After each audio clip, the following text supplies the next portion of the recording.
Welcome to the Thrive Perspective. This show is dedicated to survivors of child sexual abuse, sexual assault, and domestic violence. Now, let me ask you something. Are you just surviving in your life? Are you ready to thrive in your life? Well, yes, I bet you are, and that's why you are tuning in today. Hi, I'm Rena Romano, and a survivor of child abuse and sexual assault. The Thrive Perspective is an innovative approach to help you stop living in the past so that you can get unstuck and get back to happy and start living an unstoppable life.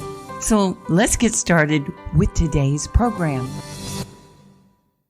Welcome to the Thrive Perspective. This show is all about positivity and sharing best practices to live a happy, healthy life after abuse. I'm Rena Romano, and as a survivor and advocate for adult survivors of child abuse, sexual assault, and domestic violence. If you're a female survivor and you want to be happy, stop living in the what ifs and get unstuck, you are in the right place. Okay, so today, my guest is Geanne Mehta. She is a mom, a wife, a sister, a friend, a grandmom, a massage therapist, and a survivor of child sexual abuse. She's also the author of Parenting Well After Child Abuse, How to Be a Great Parent Even If Yours Were Crap. I love that title. So welcome, Geanne, to the show. It's so much fun to have you here. Thank you so much, Rena. I'm glad to be here. I know. I got to tell the listeners real quick. Geanne saw my TEDx talk and reached out to me. And after she saw the talk on YouTube and said, thank you, and she was inspired.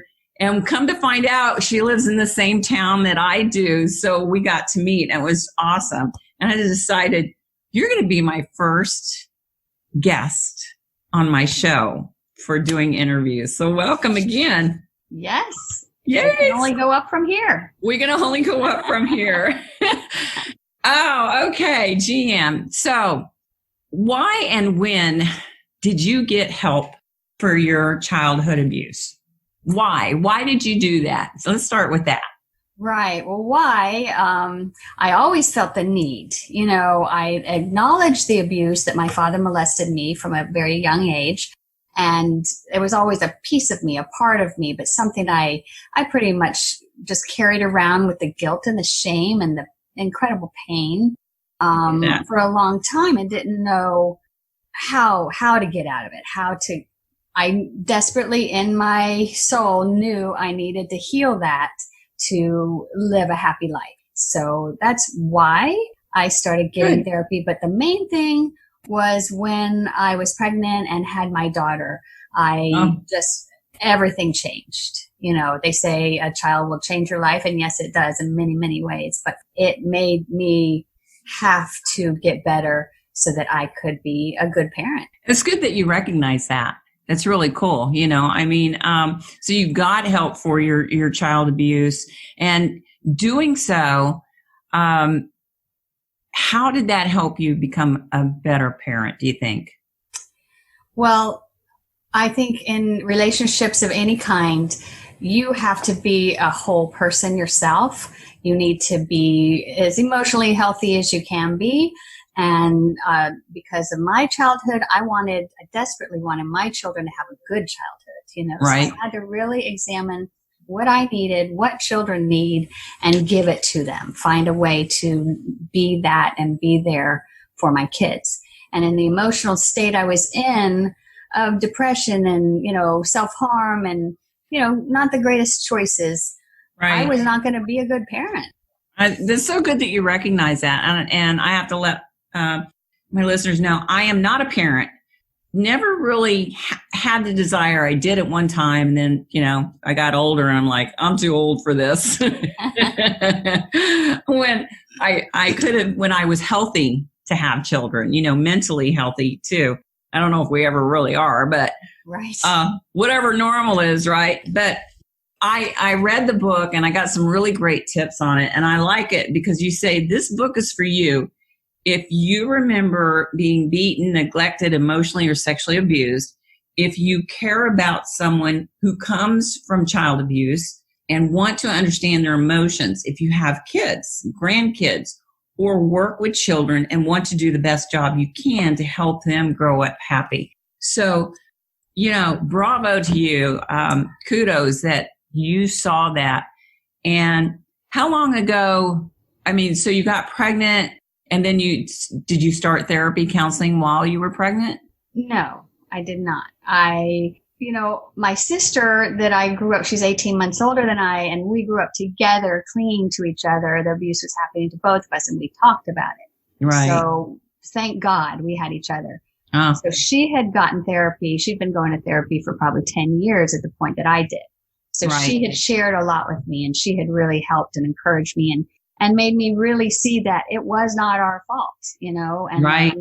we didn't deserve it, and where the blame really needed to go. So, but even hearing that from her, I didn't truly believe it until right. I went to therapy and got the validation for myself and told some of my own stories. And, then I started therapy, about a couple months after I had my daughter. And your husband, he was supportive? Yeah.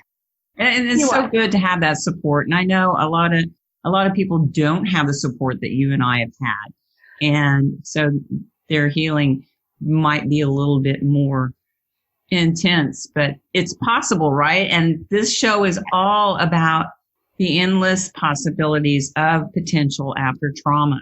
So I'm so glad you're here. What was important to you, or the change in you for your kids? Why was that important for you? Well, there were many things I needed to change. On a personal level, I needed to do the healing of my emotions so that I wasn't so angry, because I had outbursts of anger, and they were from a deep, deep place. And it wasn't just because something just got spilled. It was because, I overreacted, and I didn't like that in myself. And I'm like, right. This, I need to fix this. And then, the things that I just wanted to be sure to change for my kids was living in an honest, loving home where you could be yourself. You could make mistakes. You could, right. Be a kid, and it's okay. You don't have to live in fear of your parents, finding out something, So I really was honest. I showed my humanness to my children. I made a point to apologize if I overreacted and yelled, because I did a lot. I would apologize and say, I'm so sorry. Yes, that happened, but I overreacted, and they would always forgive me. Kids are just so, willing to forgive, and they love you just how you are. So there is no perfect parenting. You don't even have to strive for that. I think you need to strive for your best self to be an effective parent, but, how many children do you have now? Well, 2 that I know of. It's my joke. 2, and I say a bonus son, because, when I got remarried, I got a stepson. Oh, good for you. And that's important. Yeah. Yeah. Good for you. Yeah. I'm not a parent, and, it would be a miracle if I got pregnant now, but, but this show is all about positivity and showing what is possible after trauma, after counseling. How important is it for our listeners if they have not received counseling? What would you suggest they do? There's many, many ways to help yourself and heal yourself. But for me, it was going to therapy, and I really believe, and you have to find the right therapist. Sometimes, yes. You go to someone and they're not helpful, and they don't give you the good feeling that you deserve. So when you opened up, it's very important to have the right people listening. Right. So I give it a try is what I say in my book. I have a chapter on why go to therapy. And mainly it's because a lot of this denial and coping that you learned as a child will no longer serve you as an adult, right. And the denial is another chapter in the book. how to get out of it because, it's very deep seated sometimes. So there's these phases and I try to make a roadmap in the book so that people don't have to reinvent the wheel all the time, but, try to see where they might need the most help. Right. And I believe professional counseling is one of the best ways. And I like that you said if you go to a therapist and you don't feel comfortable there, search for somebody else, because that's what happened to me. I went through 2 different therapists before I found, number 3 is the charm. And you have to feel comfortable. I think that's where we start setting our boundaries. So good for you. Bravo. I'm glad. How has life been now since having your children, getting help, getting healed, and getting happy? Are you happy? I really, really am living my best life. Writing the book was a big goal of mine for a long time. It took me years to do it.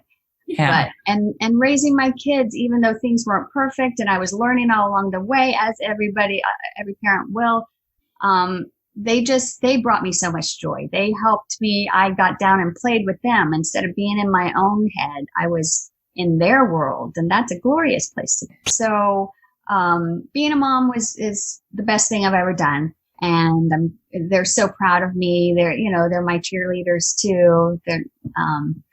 And then being in a very good relationship, is supportive. My husband now is very independent. He wants me to be independent. Like I'm more codependent, I think, or I had been. And now it's like, oh, I can do my own things and it's fine and be my own person and finding my strength, finding my voice. Mm-hmm. I'm going to say there's good days and bad days still, but I think everybody has that, Everybody does. And that's being normal. So what is normal, right? Whatever normal is. Yeah.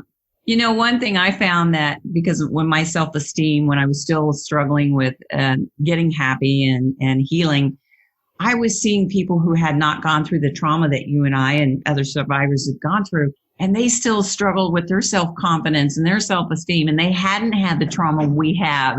Right. And it made me realize I am more normal than I thought, It's just being human. Yeah. So are you happy now? What does happy look like for you? Happy is just taking one day at a time, being comfortable in my own skin, whether I'm perfect or not, or this or that. I've learned to be easier on myself. It's self-love, self-acceptance, is so important for all humans, but especially for us survivors. And what's wonderful is that I wrote a book all about abuse. I talk about it here and there. But it's so small in my life. It's not, I don't wake up thinking about it. It's not really a big deal anymore. It's a piece of me. And I'm grateful, which might sound weird, but I'm grateful because it has helped me to be such a strong person. And it's given me a purpose to help other people. I have to believe there's a good reason that happened to me is that I can help a few other people. And I think I've helped some hundreds so far with the book. Oh yeah. I've seen the reviews and I'm going to post mine too. So it's important to get happy, healthy, healed and healthy and happy. It really is. And happy looks different from everybody. So I'm so glad that you were able to do that and share that with other people, because I think the more that we share our voice, it's going to help other victims and survivors who haven't gotten help do that. I want to show them the positive aspects after trauma. I think that's so important, so important. What else would you like to share with the group? So parenting's tough enough. I've seen friends struggle with having children, and especially the teenage years. The toddler and teenage years are almost exact mirror images. It's like you get through it. You do one phase at a time. But whatever your motivation for getting better, it's for yourself to have better relationships, to be a parent. It's worth it. The work you have to do, some of it is painful. I'm not going to lie and say it's easy, but it's so worth it because you get to the other side and you get all these resources and tools that you feel, you get confidence, and self-esteem building. It's to do the work and then you reap the benefit. And, one size doesn't fit all. I think you would agree with that. One size doesn't fit all. I've done talk therapy. I've done tapping, EFT, emotional freedom technique. I've done hypnosis to help keep me positive. I do daily writings, affirmations, positive things. Yeah. What is one major tip or a couple, if you want, that you could share with the listeners that helps keep you on a positive track? And like you said, we all have our up and down days. And that's normal. It's okay. It's being human. Right. But what can you share that helps keep you on track? Well, I think journaling or writing is very, very helpful. I've used it. I can't say I do it every day, but when I have a feeling, I write it down. And once I've expressed it, I don't feel it as intensely anymore. It's just, It loses its power. And that's especially important if you can actually use your voice to say it. If you have issues, that you need to bring up with someone, you bring it up, and then you might not feel that bad about it anymore. Asserting your voice, I think, is very helpful, and it's never as scary as I think it's going to be, That's a good point. Yeah, I like that. Yeah. And, your Thrive perspective has been very helpful. Your whole course on that, because it really is just something I can tune into anytime and get a little pep talk and get tools and reminders. Oh, thank you for that. Yeah. It has been helpful. I mean, everybody's road is their own. And sometimes it feels like you come back around, but as one therapist told me, it's like you deal with things, you might get triggered, but it's all in a spiral and you're up in a different level. You might be coming around to the same, trigger or issue, but you're not on that same level. Exactly. Not down to the square one again. And it's okay. It's okay to feel. And I know I didn't suppress memories. I suppressed the pain. And so we have to feel and allow yourself to be human. Yes. When you agree? Yes. So, okay. So you've written this book. You wrote this last year, or it was published last year, right? Yes. What's next for Geanne after writing this book? What's going on next? Well, I've been blogging. I have my blog and, I'd like to speak to some groups. I just want it to spread. It's not about book sales. It's about getting the message out, so I'm working on book promotion on this one. I'm thinking about writing another book, but, I might be doing that on relationships, relating well or something, relationships after childhood abuse, because there's plenty of struggles there. I think this book is important. I really do. Like I said, I'm not a parent, but I think with the tips that are in there, they're just so practical. And if anybody is thinking about becoming a parent, if you are a parent already, I mean, it's got practical tips in it that can help people. So I'm so glad you wrote this. I'm so glad that you reached out too after my TEDx talk, because I'm searching for more thrivers, females who are happy, healthy, and productive now, because that's what you and I want to show, the positivity. Yes. Of what is possible. Like I like to say is, if someone says, don't let your past define you, I say, oh, yes, it does. Because I focus on the courage, strength, perseverance, and tenacity of what it took to live through what we lived through. That's why I kept the Thriver in the word, because we have nothing to be ashamed of. Not at all. Wouldn't you agree? Yeah, absolutely. No, we have no reason to be ashamed of the crimes committed against us. And it's our turn to live happy and healthy. I was talking to someone the other day about happiness. Happiness is an inside job. And I thought that my happiness was stolen from me, but I just realized it went into hiding until I was able to find my voice. Like you said, are you happy? You're not happy every day, but you're doing things to keep you on a positive track. So I commend you on that. How has healing changed you, or changed your perspective after abuse? Well, it changed.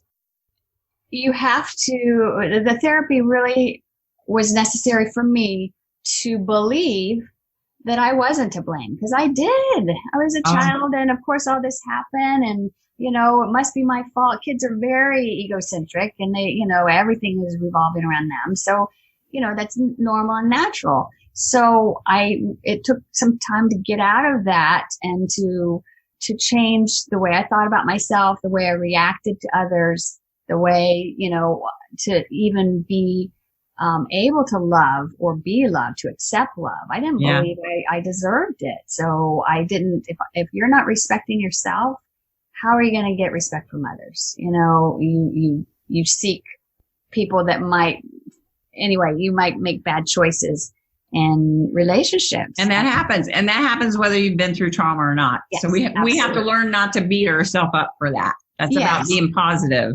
Yes, that's true. Yeah. But, just changing everything, my whole perspective. And now my perspective on the abuse, like I said, I'm kind of grateful for it because it's made me who I am. It's made me, would I be a better person without it? Who knows? It doesn't matter, because this is what I've been given. And this is what I'm using to use my voice and help other people. All right. Good for you. Good for you. And we can all pay it forward. And if you change one life, if you help one person with this book become a better parent, or even encourage them to get help, get healed, and get happy, Yes. Bravo to you. I'm so glad we got to meet. Where can people go? Where would you like people to go to find out more about you and your book? Well, the easiest thing probably is my website, which is my name, GeanneMeta.com. Awesome. You can also search the book on Amazon. But Parenting Well After Childhood. And I love the subtitle, Be a Great Parent, Even If You're Some Crap. You can do it. Yeah. You can do it. I love it. All right. Well, thanks for tuning in today. And be sure to like my group page, the No More Shame campaign, because Geanne and I want to help others release shame and live a happy, healthy life. And if you're ready to take more positive steps to living a happy, healthy, productive life, check out my online course. I'll have all of Geanne's information in the show notes and the description so that you can find out more about her and my show. So again, Geanne, thanks for being here today. I hope you had fun. I did. Thank you so much. Good. Well, I'm going to have you come back, especially if you write another book. So, all right, I will. All right, but we'll have my listeners help promote this book. And so, thanks for tuning in today, Geanne. Thanks for being here. And until next time, Thrivers, I wish you peace, love, and ciao for now.